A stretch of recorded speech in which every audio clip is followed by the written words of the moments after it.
Alright, how's it going? So, Canelo, he's signed with the PBC for 3 fights. Um, First fight, I don't think it's actually official, but a lot of people are saying that it's going to be Charlo. Um, so early thoughts on this. Charlo's been very inactive, extremely inactive. I don't know what's been going on with him. I don't know how I believe he still holds a title at 160. But if he's fighting Canelo, surely that fight's going to be at 168.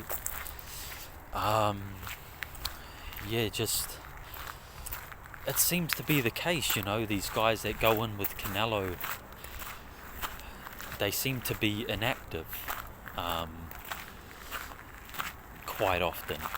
Even Billy Joe Saunders, when he fought Canelo, he was out of the ring for a while. Before Bivol fought Canelo, he wasn't very active. He had only fought twice in 2 years or something like that. So it's almost like Canelo's team is making deals behind the scenes. Like, okay, we'll fight you, but make sure your fighter is inactive. But something's going on there. Something's going on.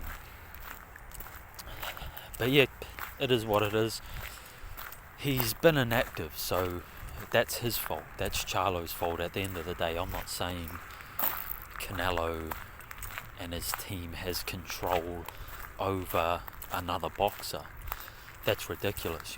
Charlo's got to take control of his own career and fight more often, as a lot of these guys do. I'm getting frustrated with boxing at the minute, because a lot of these guys are just inactive. They're not fighting enough. They're not calling each other out. They're not doing anything. And we want to see these guys out. We want to see them fight 3 or 4 times a year. 3 times minimum. Really, that should be the minimum of any boxer.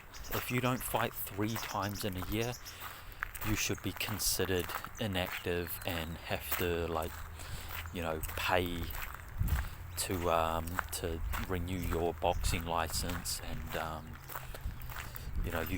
they should make you have to jump through hoops to get back in the ring if you don't fight within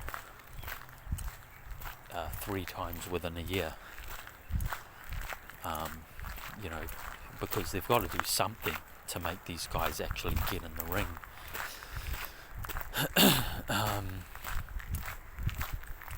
So yeah, it's a big problem, huge problem these days. I mean, we've seen it recently with Josh Taylor. He was out of the ring for over a year, and he was absolutely terrible. Worst performance of his career. Looked like a fighter that didn't want to be in the ring against Teofimo, and Teofimo didn't perform that great. He wasn't boxing spectacularly. He wasn't doing anything special. But Josh Taylor was he was rusty and he was trash. And it was what it was. So these guys need to fight way more often. So anyway, getting back to the Charlo Canelo,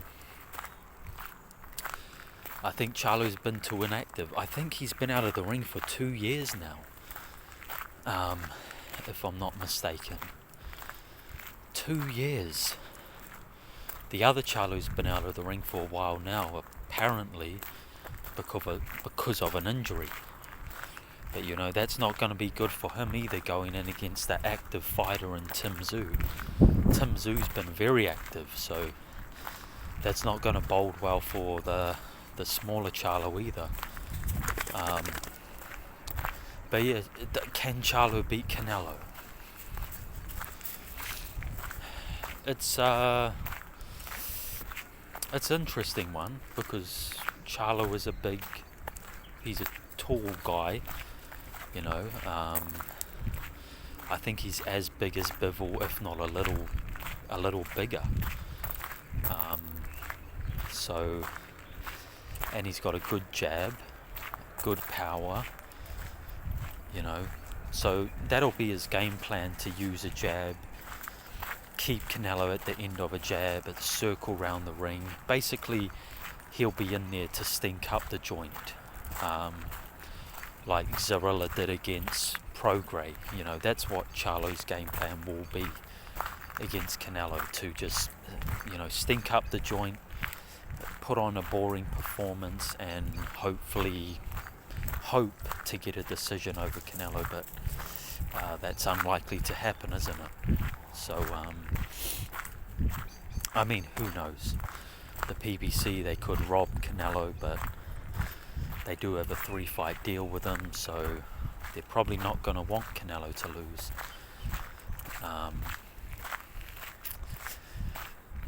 Yeah, so anyway, that'll be Charlo's game plan. He can't stop Canelo.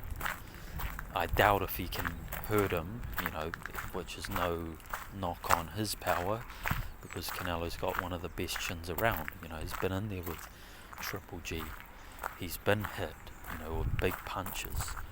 And he's hardly ever looked shook at all. So Charlo's not going to stop him. Best thing he can do is box to his strengths, which his strengths are his jab. And yeah, he's not a bad boxer. So I don't know.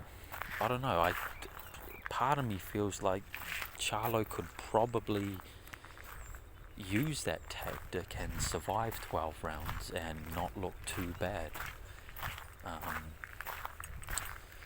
You know, will Canelo be able to cut off the ring, catch Charlo, and knock him out like he's done to other guys? Hey, maybe, right? I mean, he did it to Caleb Plant, he did it to Kovalev, which, you know, Caleb Plant is sort of around about the same level as Charlo, I would say. Caleb Plant probably even has a bit better movement, but Charlo might be physically stronger than Caleb Plant and probably has better power too. So, you know, it's hard to say.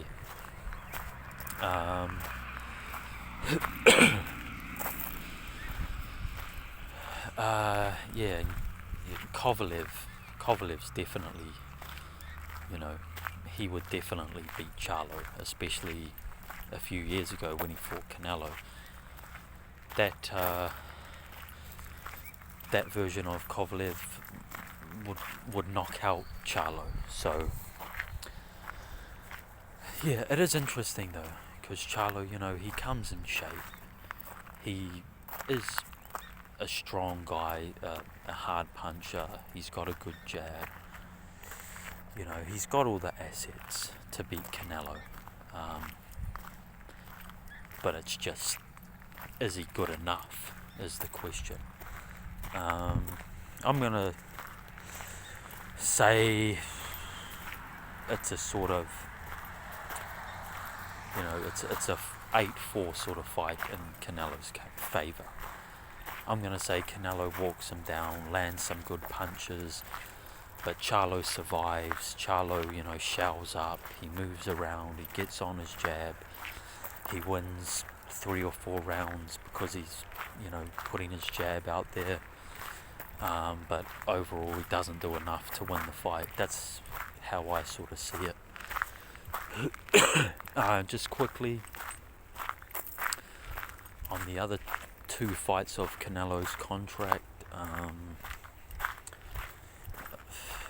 people have been saying Errol Spence might be part of it. But I mean, that's a big assumption. That's a huge assumption that Errol Spence beats Crawford and therefore goes on to fight Canelo. But hey, I guess he could actually lose to Crawford. Say he's been cutting too much weight and then go up to 160, but then is he really going to go to 168 to fight Canelo? Surely Canelo's not going to come down. I don't see Canelo coming down from 168 to 160 to fight Errol Spence. So I don't know. I do see Errol Spence being at 160 in a year's time or a year and a half. I do see him going up, maybe have one fight at 154, a couple fights there, and then just go to 160 because it's a more of a glamour division, the middleweight division, and he is big enough.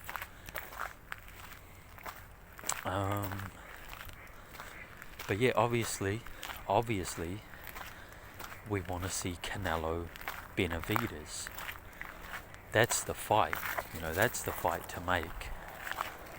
That's the one that's going to be really interesting, because Benavidez is a guy that isn't going to come and get on the back foot and jab and try to survive against Canelo. He's going to get aggressive against Canelo. I do think Benavidez is going to back up a bit against Canelo, because he's going to, you sort of have to when Canelo's coming in low, moving his head, looking to land a big body shot. It's, it's daunting. Guys are going to back up, no matter who they are. Even Benavidez is going to back up against that. So that's going to be an interesting fight. But Benavidez, at some point in the fight, I would say, would definitely, fight, stand his ground and fight and unleash combinations on Canelo. But I want to bring up one thing on Benavidez. Benavidez is, he's been calling for Canelo. He's embraced this name that Mike Tyson gave him of the Mexican monster. He thinks he's the best guy at 168. Everyone's scared of him, blah, blah, blah. But the thing is, Benavidez is cutting a lot of weight to get to 168. Now, if you're a real monster, if you're a real gangster, so to speak, if you're a real man, right? That's the right word. If you're a real man, you don't look to fight guys smaller than you and then go around calling yourself a monster. You don't do that. You fight guys that are your own size or bigger. He's calling out Canelo, but Canelo, even though Canelo's at 168, he's a lot shorter than David Benavidez. Benavidez is a big guy. Benavidez is bigger than Bivol, naturally. He's a lot bigger than Bivol too. He's not just a little bit bigger than Bivol. Benavidez is a lot bigger than Bivol. So my point there is, Benavidez should be looking at 175 if he's really a monster, right? If he's really a monster, if he's really who he thinks he is, be a man, go up to 175 and fight the bigger guys. You could even move to cruiserweight. Badu Jack is fighting at cruiserweight right now, and Badu Jack is not as big as Benavidez. Benavidez needs to stop chasing these guys at 168, stop chasing the Canelo fight, trying to fight this smaller guy. He should go up to 175 and fight Bivol, Beterbiev, Joe Smith Jr., and all the other light heavyweights, Callum Smith. He should be doing that. He shouldn't be focused on a guy that's 5'8", 5'9", and Canelo, and just trying to earn his his legacy by beating a smaller man. That's not a monster. That's not a man. You know, you think you're tough, you think you're the best, go up to your natural weight class, which would probably be cruiserweight, and beat guys in that division. You know, so we do want to see Canelo Benavidez, but at the same time, Benavidez has got to, if the Canelo fight isn't going to be there in his next couple fights, he's got to say, okay, you know, I'm moving up, I'm going to light heavyweight. You know, come on. Let's see Benavidez Bivol. Let's see Benavidez Beterbiev. You know? Anyway, that's it. That's all I got. Let me know your thoughts.